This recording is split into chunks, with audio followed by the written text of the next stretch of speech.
ikki xil rejimda pultda ishlaydigan guruchlarimizni Nexia 2 1.6 donus mashinamizni sinovga qilib hozir bir ko'rsatamiz.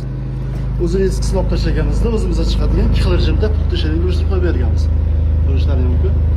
Chiqib ketish 60 diametrli joyga va ikki xil rejimda ishlaydigan guruchlar qo'yilgan.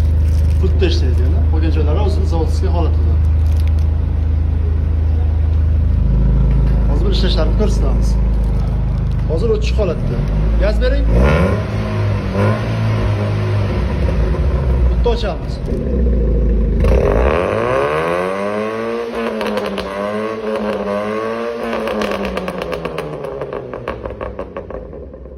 Yopamiz.